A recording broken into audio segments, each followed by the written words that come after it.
말씀을 통해서 하나님께서 심판하심에 관한 말씀들을 살펴보려고 합니다.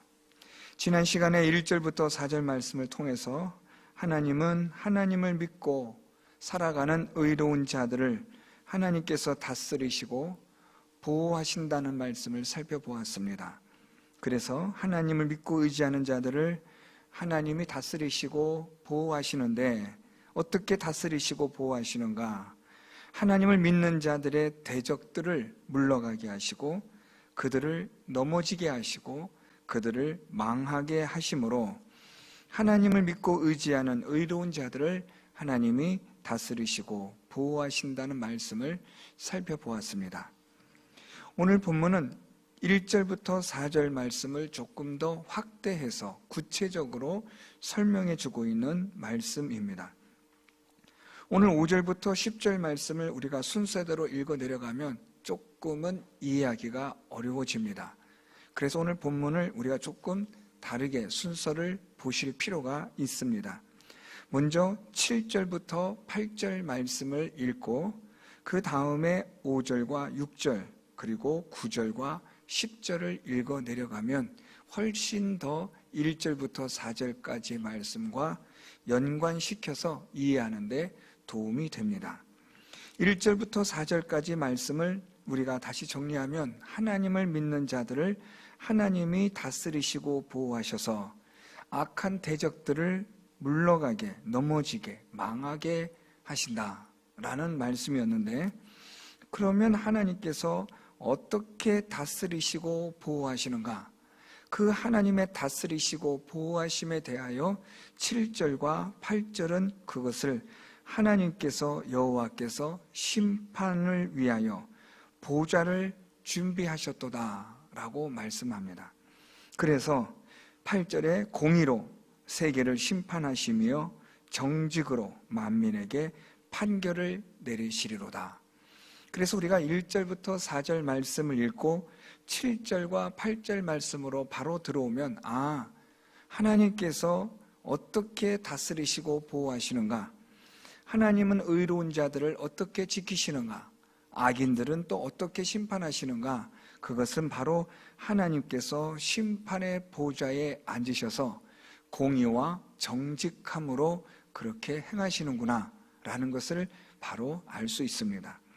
하나님의 심판의 보좌에 앉으셨다. 우리 7절 말씀에 여호와께서 영원히 앉으시며 심판을 위하여 보좌를 준비하셨도다 라고 말씀합니다. 여호와께서 영원히 앉으신다라는 말씀과 그리고 보좌를 준비하셨다라는 말씀은 한 가지로 읽으시면 됩니다. 보좌는 왕이 앉는 자리입니다. 하나님이 영원히 다스리신다는 것은 하나님은 영원한 왕이 되셔서 보좌에 영원히 앉으신다라는 뜻입니다.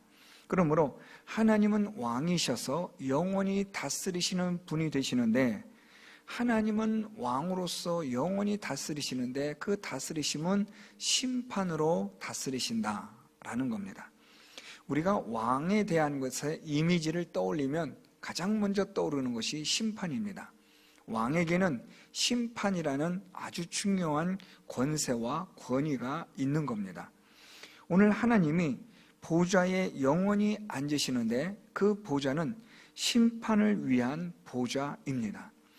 이 심판을 행하시는 하나님은 왕이시며 그는 영원하신 왕이시다.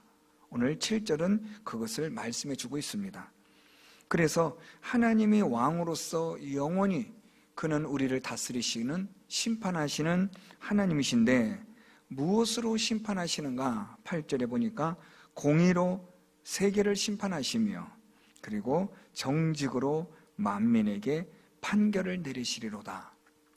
오늘 여기 8절에 공의로 세계를 정직으로 만민을 이라고 표현은 다르지만 내용은 같습니다. 하나님은 정의와 정직함으로 온 세계와 만민을 하나님은 심판하시고 다스리신다라는 것입니다. 오늘 여기서 하나님의 공의와 정직이 좀 중요합니다. 공의라는 것은 하나님의 말씀으로 하나님이 다스리시는 하나님의 의를 말합니다. 그래서 공의는 곧 하나님의 심판의 기준이 되는 겁니다. 하나님은 무엇으로 심판하시는가? 공의로 심판하신다.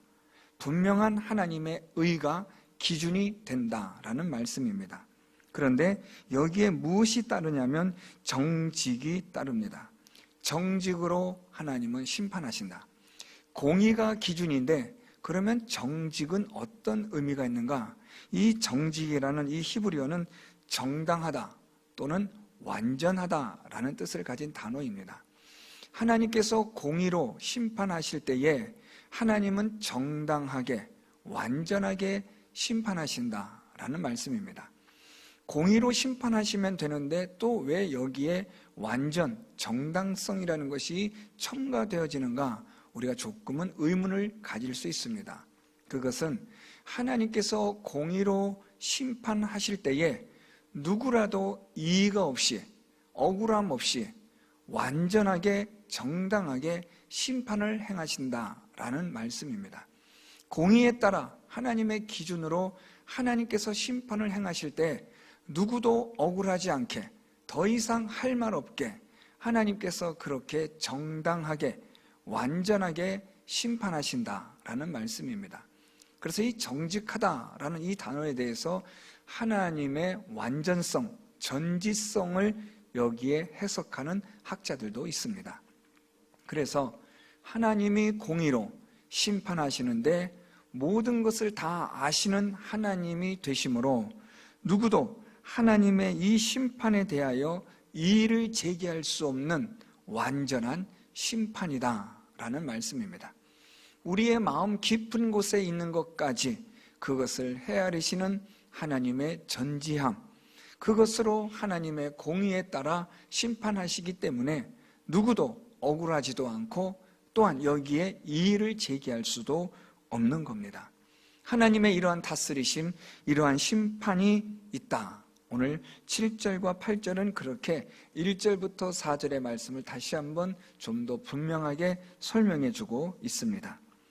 이제 우리 다시 5절과 6절 말씀으로 올라가서 이런 하나님의 심판이 첫째로 악인들에게 임하는 것을 말씀합니다. 하나님께서 믿는 자들을 다스리시고 보호하셔서 대적들을 물러가게 넘어지게 망하게 하셨다라는 1절부터 4절의 말씀이 오늘 5절과 6절에서 구체적으로 설명되고 있습니다. 하나님의 공의와 정직으로 하나님은 악인과 의인을 심판하신다. 오늘 5절에 보면 이방 나라들을 책망하시고 악인을 멸하시며 그들의 이름을 영원히 지우셨나이다. 6절 원수가 끊어져 영원히 멸망하여 싸우니 주께서 무너뜨린 성읍들을 기억할 수 없나이다. 오늘 여기서 하나님의 공의와 정직으로 심판하는 첫 번째 대상은 이방 나라, 악인, 원수라고 표현하고 있습니다. 이것을 우리는 다른 말로 한마디로 정리하면 악인입니다. 하나님은 이러한 악인들을 하나님의 공의와 정직으로 심판하십니다. 그런데 5절에 보니까 멸하시다, 그리고 멸하시다, 책망하시다, 멸하시다, 영원히 지우시다, 세 가지로 하나님의 심판을 설명하고 있습니다. 이방 나라들을 책망하시고 그리고 악인을 멸하시고 그리고 영원히 지우심으로 하나님의 심판이 행하여진다라고 말합니다. 여기서 이 책망이라는 말은 죄를 드러나게 하셔서 꾸짖다라는 말입니다. 악인들의 죄를 드러나게 하시고 그리고 그 죄로 인하여 하나님의 공의로 하나님의 정직으로 책망하시는 겁니다. 하나님께서 죄를 드러나게 하셨기 때문에 악인들은 항변할 수 없고 이의를 제기할 수가 없는 겁니다. 하나님의 공의에 따라 그리고 하나님의 완전히 모든 것을 아시는 전지하심으로 하나님의 이러한 심판에 대하여 누구도 항의할 수가 없는 겁니다.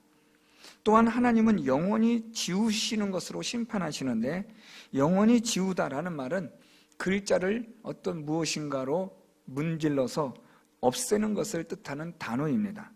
따라서 하나님은 그들의 존재를 심판하시는데 영원히 존재하지 않게 하신다라는 말씀입니다. 그래서 하나님께서 이런 악인들을 하나님이 책망하시고 멸하시고 영원히 지우시는 하나님 되신다는 것을 말씀하고 있습니다.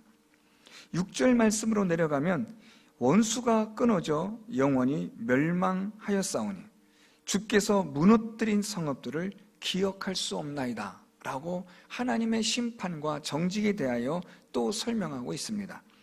5절은 책망과 멸하심과 영원한 지우심으로 심판하셨다라고 말한다면 6절은 멸망하는 것과 무너뜨림과 기억하지 못하는 것으로 하나님께서 심판하는 것을 말씀하고 있습니다. 멸망하다라는 말은 다시는 회복되지 못하다라는 단어입니다. 무너뜨리다라는 이 히브리어는 땅에서 뽑아내다, 추방하다라는 뜻을 가진 단어입니다. 기억하지 못하다라는 말은 흔적도 없이 사라지다라는 말입니다. 따라서 5절과 6절의 말씀을 종합해서 보면 하나님의 공의와 정직으로 악인들을 심판하시는데 그들의 죄를 드러나게 하셔서 꾸짖으시고 그들의 존재를 영원히 사라지게 하시며 다시는 회복되지 못하게 하시고 땅에서 뽑아내버리시고 흔적도 없이 사라지는 것으로 하나님이 심판하신다라는 것입니다. 중복되어지는 것은 강조 형태이고 이렇게 하여 하나님이 악인들을 어떻게 심판하시는가를 자세하게 다윗은 말하고 있는 겁니다. 이제 마지막으로 하나님의 공의와 정직이 의로운 자들에게는 어떻게 심판하시는가에 대하여 9절과 10절이 설명해주고 있습니다. 9절에 보면 여호와는 압제를 당하는 자의 요새이시오 환난 때의 요새이시로다 이렇게 말합니다. 여기서 압제를 당한다라는 말에 이 압제는 고난, 핍박, 박해를 뜻하는 말입니다. 사실 다윗은 이 압제를 당하는 자의 자신을 쓱 끼워 넣어서 말하고자 했던 겁니다. 다윗은 지금 압제를 당하고 있습니다. 다윗이 압제를 당하는 이유는 하나입니다. 하나님을 믿고 의지하기 때문에 그는 압제를 당하고 있는 겁니다. 오늘 다윗은 그래서 하나님 앞에서 여호와는 압제를 당하는 자의 요새가 되신다라고 말함으로써 다윗은 하나님을 찬양하고 있는 겁니다. 다윗은 지금 하나님을 믿고 의지함으로 하나님이 다윗을 다스리시고 도우셔서 그의 대적들을 하나님께서 1절부터 4절 말씀처럼 대적들을 물러가게 넘어지게 망하게 하시는 하나님 되심에 대하여 오늘 다윗은 9절에서는 여호와는 압제를 당하는 자의 요새라고 그렇게 하나님을 찬양하고 있습니다. 하나님은 하나님을 믿고 의지하는 자들의 요새가 되신다라는 말입니다. 자, 여기서 이 요새라는 이 히브리어도 흥미로운 단어입니다. 이 요새라는 말은 사람으로서는 도달할 수 없는 가장 높은 곳을 뜻하는 단어가 바로 요새라는 히브리어입니다. 따라서 오늘 다윗은 압제를 당하는 자에게 있어서 하나님은 무엇과 같은가? 사람이 도달할 수 없는 높은 곳에 있는 그러한 곳과 같다라고 설명하고 있습니다. 어떤 군대가 와도 하나님에게 있는 이곳에는 이룰 수 없다라고 표현함으로써 이 요새는 다윗을 피난처로 상기하고 있는 겁니다. 그래서 9절 하반절에 다시 설명합니다. 환난 때의 요새이시로다. 어려움을 당하고 환난을 당할 때 하나님은 그 누구도 이룰 수 없고 도달할 수 없는 우리의 가장 안전한 피난처, 그분이 바로 하나님이시다. 오늘 다윗은 하나님을 그렇게 노래하고 찬양하고 있는 겁니다. 누구에게 피난처가 되시는가? 누구에게 하나님은 이런 요새가 되시는가? 하나님을 믿고 의지하는 가운데 압제를 당하고 박해를 당하는 자들에게 하나님은 이런 요새가 되어 주신다는 것입니다. 두 번째 말씀은 10절에 여호와여 주의 이름을 아는 자는 주를 의지하오리니 이는 주를 찾는 자들을 버리지 아니하심이니이다 라고 다윗은 그렇게 말합니다. 첫 번째 다윗이 말한 것은 하나님을 믿고 의지하는 자들을 압제하는 그런 자들로부터 하나님은 피난처가 되어 주실 뿐 아니라 하나님의 공의와 정직은 주의 이름을 아는 자들을 버리지 않으시는 하나님이 되신다 라고 다윗은 그렇게 말하고 있습니다. 주의 이름을 안다라는 이 말의 의미는 우리가 자주 접하는 표현인데요, 하나님을 믿고 하나님의 말씀에 따라 살아가는 자를 말합니다. 다윗은 주의 이름을 아는 자입니다. 자신은 하나님을 믿고 의지함으로 압제를 당하고 있고, 하나님을 믿고 말씀에 따라 살기 때문에 나는 지금 많은 사람들로부터 고난을 당하고 있습니다. 그렇지만 중요한 것은 하나님은 주를 찾는 자들을 버리지 아니하시는 하나님이십니다. 오늘 여기서 하나님께서 버리지 아니한다라고 다윗이 말하는데, 이것은 번역이 조금 약한 번역입니다. 조금 정확하게 번역한다면 단 한 번도 버리지 않으시다라는 말입니다. 하나님을 믿고 의지하고 찾는 자들을 하나님은 단 한 번도 그들을 버리지 않으신다는 것입니다. 오늘 다윗은 하나님을 믿고 의지함으로 압제를 당하고 있지만, 그러나 다윗은 여전히 하나님을 찾고 의지하고 하나님 말씀대로 행하려고 하는 자이기 때문에 한 번도 하나님은 다윗을 버리지 않으시는 하나님이 되시고 피난처가 되시는 하나님이 되신다는 사실을 오늘 다윗은 말하고 있는 겁니다. 무엇으로 이렇게 하시는가? 하나님의 공의와 정직으로 이렇게 하나님은 의로운 자들을, 하나님을 주의 이름을 아는 자들을 하나님이 이렇게 행하신다라는 말입니다. 사랑하는 성도 여러분, 오늘 우리는 말씀을 통해서 하나님의 심판에 대한 것을 우리가 살펴보았습니다. 하나님의 심판은 무엇에 따라 심판하시느냐? 하나님의 공의에 따라 심판하십니다. 하나님의 공의는 무엇이냐? 오늘 우리에게 있는 하나님의 말씀입니다. 이 하나님의 말씀으로 하나님은 심판하시는데, 어떻게 심판하시느냐? 정직하게, 완전하게 모든 것을 다 아시는 하나님께서 샅샅이 우리의 마음 깊은 것까지 들추어내어서 모든 것을 하나님의 공의에 비추어 심판하시는 하나님 되신다는 것을 말씀하고 있습니다. 사람은 속일 수 있어도, 사람에게는 우리가 어떤 것을 감출 수는 있어도 하나님 앞에서는 감출 수 없고 하나님을 속일 수 없다는 말입니다. 하나님의 공의에 따라 하나님의 말씀의 기준을 가지고 하나님은 오늘도 우리를 달아보시고 오늘도 우리를 심판하시고 살피시는 하나님이 되십니다. 우리가 하나님 앞에서 악을 행하는 자가 된다면 하나님은 오늘 말씀처럼 그의 죄를 드러나게 하시고 책망하시고 멸하시고 뿌리를 뽑아 흔적도 없이 사라지게 하시는 영원한 사망에 던져버리는 하나님의 심판이 있음을 기억하시기를 바랍니다. 또한 우리가 하나님을 믿는 믿음으로 하나님 앞에서 의를 행하며 하나님의 이름을 알고 하나님을 찾는 자로 우리가 살아간다면 하나님은 우리의 피난처가 되어주시고 하나님은 우리를 단 한 번이라도 버리지 않으시는 하나님이 되신다는 것을 말씀하고 있습니다.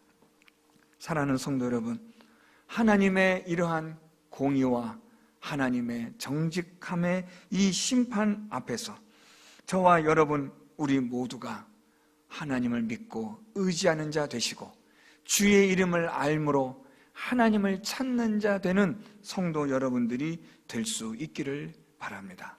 그래서 우리 하나님께서 여러분들의 요새가 되어 주셔서 누구도 이룰 수 없고 도달할 수 없고 누구도 어떤 해도 미칠 수 없는 우리의 안전한 피난처가 되시는 그 하나님이 저와 여러분 우리의 하나님 되시기를 소망합니다.